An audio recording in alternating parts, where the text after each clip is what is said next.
अस्सलामुअलैकुम वरहमतुल्लाहि वबरकातुहू। सुनने और देखने वालों को अब्दुल्ला कश्मीरी की तरफ से खुश आमदीद, वेलकम पलिक रियाओ। आप देख रहे हैं वेला कश्मीरी 369 यूट्यूब चैनल। और आज की वीडियो मालूमाती तौर पे काफ़ी इंटरेस्टेड होगी और काफ़ी मसाइल पर आज जो है ना वो इंशाल्लाह हम डिस्कस करेंगे।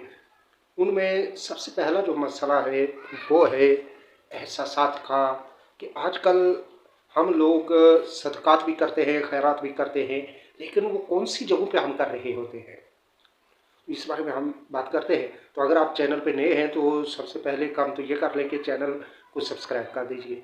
वीडियो अच्छी लगे तो इसको लाइक भी कीजिए। जो बातें आपको पसंद है या ऐसी होनी चाहिए उनके बारे में कमेंट बॉक्स में जाकर आप जो है वो अपने बेहतरीन और खूबसूरत मशवरों से भी नवाजते रहें। अक्सर व बेशतर ये होता है कि हम लोग बाहर तलाश कर रहे होते हैं, जो साहिब इस्तात लोग हैं, अमीर लोग हैं, वो बाहर जो है ना वो तलाश कर रहे होते हैं कि कहीं हमें कोई गरीब मिल जाए और हम उसे जो है ना वो सदका खैरात वगैरह या अपनी तरफ से कुछ उसकी माली सपोर्ट वगैरह करें। और आजकल जो देखने में आता है, जो ट्रेंड चल रहा है, वो चल रहा है कि ऐसी जगह पे सदका खैरात किया जाता है या अपने माल में से पैसा लगाया जाता है जहाँ पर आपकी एडवर्टाइजमेंट हो। अभी जिस तरह के यूँ समझ लें कि आपने देखिए काम बिल्कुल बेजा है कि आप किसी स्कूल के बच्चों में किताबें तकसीम कर रहे हैं, आप किसी स्कूल के बच्चों में जो है वो टेबल या डेस्क या कुर्सियाँ वगैरह दे रहे हैं, वाइट बोर्ड, ब्लैक बोर्ड ये दे रहे हैं, चौक दे रहे हैं, आप किसी मस्जिद में कालीन दे रहे हैं, आप किसी मस्जिद में पंखे, लाइट्स या आप एसी वगैरह दे रहे हैं। तो ये काम बहुत अच्छे हैं, माशरती तौर पर ये अच्छे हैं।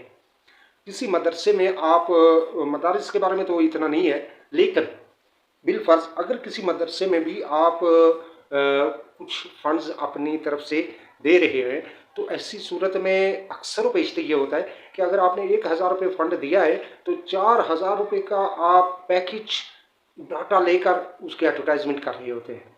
तो यकीन माने कि ये सवाब बिल्कुल ख़त्म हो जाता है। फिर दूसरी चीज़ के याद रखें, ये बात काबिल गौर है हर उस अमीर तरीन शख्स के लिए, हर उस साहिब इस्तात के लिए कि जो सदका खैरात करते हैं, जो फंड्स देते हैं, जो डोनेशन करते हैं, उनके लिए कि आप की डोनेशन, आपका सदका, आपका खैरात, आपकी ज़कात जो भी आप दे रहे हैं, ज़कात का तो मुसारफ अलग होते हैं, ठीक है, वो ज़कात उन मुसारफ से हट के किसी को नहीं मिलती, लेकिन इसके अलावा जो चीज़ें हैं अब वो आप सदका तो अक्सर आपको मशवरा देने वाले कहेंगे जी यहाँ पे आप रास्ता बना दो, आप जी जो है ना वो कब्रिस्तान का रास्ता बना दें, आप जो वो कब्रिस्तान की चारदीवारी कर दें, आप जो ईदगाह है, जनाजा गाह है, उसके आगे चारदीवारी कर दें।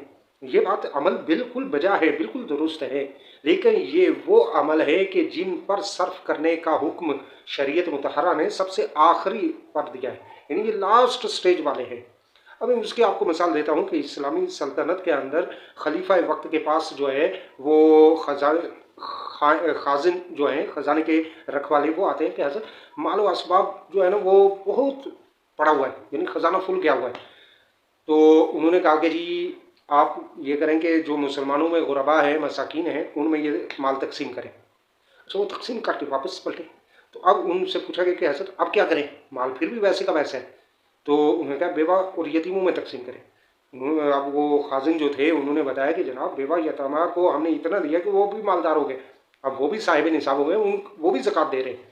अच्छा, फिर उन्होंने कहा कि आप ये करें कि जो है ना वो मुसाफिर खाने खोल दें, वो मुसाफिर खाने भी खुले। अच्छा, इससे कबल आप जी बेरोज़गार जो है उनको रोज़गार खोल के दें, वो रोज़गार भी खोल के दिए, फिर भी ख़जाना भरा हुआ है। तो फिर आगे चलते चलते, यानी ये काफ़ी लंबा वाक़या है, तो आखिर में जाके उन्होंने कहा कि अब आप जो कुफ़ार ममालिक जैसे कि यूरोप है, तो जो हमारी स्टेट से बाहर है, इस्लामी रियासत से बाहर, उस वक्त यूरोप था, हिंद था, तो इन ममालिक में जो कुफ़ार गुरबा मसाकिन है उनमें ये माल तकसीम कर दिया जाए।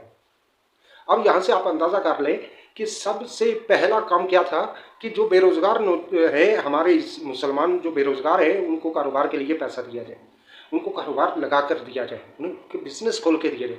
फिर गुरबा, मसाकिन, फ़ुक़रा, यतामा, इनको माल दिया जाए। अच्छा, फिर उसके बाद मुसाफिर, जो मुसाफिर आ रहे हैं इस्लामी रियासत में, उन पर वो पैसा खर्च किया जाए।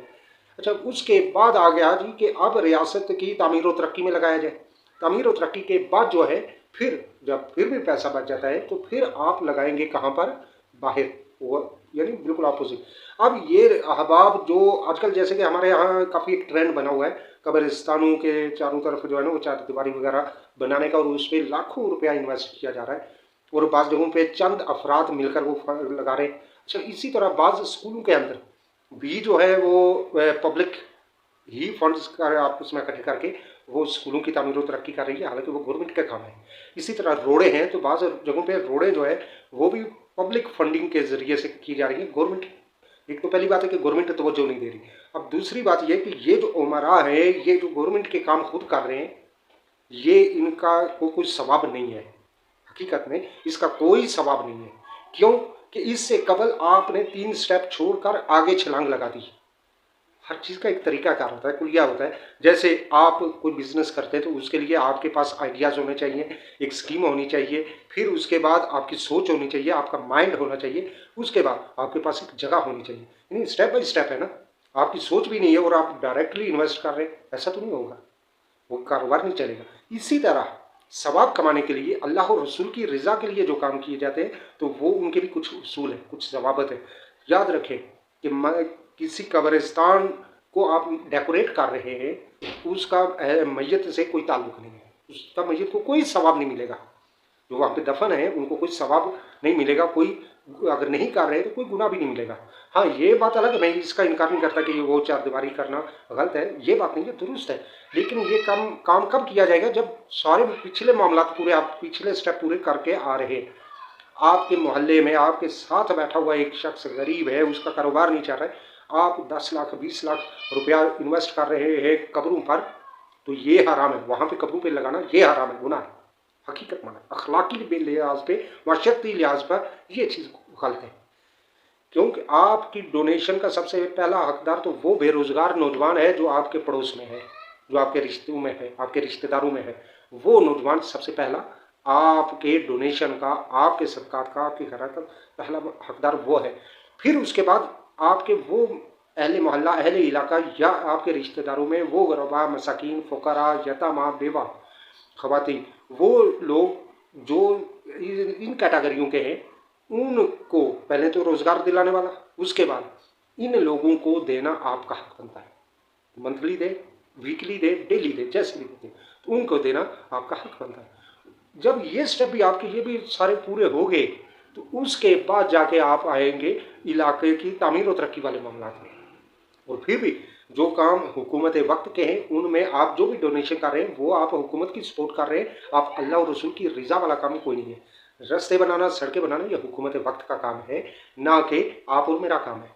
ठीक है, रास्तों को बेहतर करना, ठीक है, आप अपनी मदद आपसे कर सकते हैं, लेकिन इसका आप कहें कि फिर मुझे सवाब भी मिलेगा या कब्र आखिरत में अजर मिलेगा, तो वो अजर मिलने के लिए आपको पिछले स्टेप क्रॉस करने पड़ेंगे।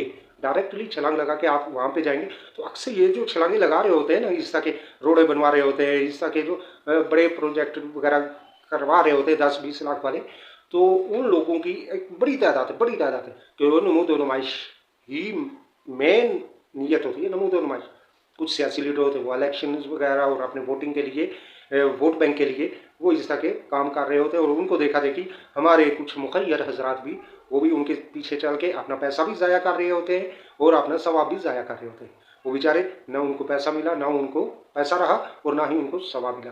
तो याद रखें कि डोनेशन, आपकी डोनेशन का सबसे हकदार पहला वो शख्स है कि जो बेरोज़गार है।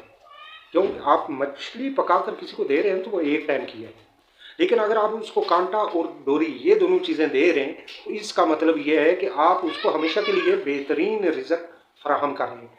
तो इसी तरह आप किसी को एक 10 किलो आटा दे रहे हैं या राशन का एक 50 किलो का बैग दे रहे हैं, तो वो आप उसको 1 महीने की सपोर्ट कर रहे हैं। लेकिन अगर आप उस शख्स को बिज़नेस खोल के दे देते हैं, आप उस शख्स की माली सपोर्ट इस अंदाज में करते हैं कि वो रोज़गार बरसरे रोज़गार हो जाए, उसे जॉब दिला देते हैं, फॉरेन कंट्रियों में कहीं पे पहुंचा देते हैं, तो इसका मतलब है कि आपने एक पूरे ख़ानदान को लाइफ टाइम सपोर्ट किया है। और ये आपका सदका जारिया रहेगा कि जब तक वो शख्स किसी मुल्क में सेटल रहेगा या उसका बिजनेस चलता रहेगा, वो खाता पीता रहेगा, वो आगे जो सदक़ात खैरात करता रहेगा, डोनेशन करता रहेगा, उसका सवाब भी आपको मिलेगा। तो सबसे पहला और बुनियादी तरीक़ाकार डोनेशन करने का ये है कि आप अपने करीब, अपने रिश्तेदारों में, अपने मोहल्ले में, अपने इलाके में बेरोज़गार जो है उनको रोज़गार दिलाएं। उसके बाद आगे यतीम, बेवा, मसाकीन, फ़ुक़रा उनको डोनेट करें। और जब ये भी आपके इलाके से ये भी सब खत्म हो गए, इनके ये सब शहर हो गए, तो अब भी अगर आपके पास पैसा बाकी है तो अब आप लगाएं, रोडों पे लगाएं, आप स्कूलों में लगाएं, आप कब्रिस्तानों में लगाएं, आप मज़ारों पे लगाएं, जहां दिल करे फिर आप लगाएं। लेकिन उससे कबल असल डोनेशन का जो असल जगह है उसको समझने की कोशिश करें। अगर हमारे साहिब इस्तात लोग जो है वो इस चीज़ को समझ जाएं कि हमारी डोनेटिंग कहाँ पर होनी चाहिए, हमारी डोनेशन कहाँ पे होनी चाहिए, तो यकीन माने कि हमारे नौजवान बेरोज़गारी के सबब खुदकुशियाँ न करें। हमारे नौजवान बेरोज़गारी के सबब जो है वो गली कुचों में नशे वाले इंजेक्शन ना लगा रहे हो, वो चार अफ़ीम ना पी रहे हो। हमारे नौजवान, हमारा माशरा एक बाइज़्ज़त और मुहज़्ज़ब और मुहद्दब किस्म का माशरा बन जाए। तो अल्लाह ताला से दुआ है कि वो हमें अमल की तौफ़ीक़ दे।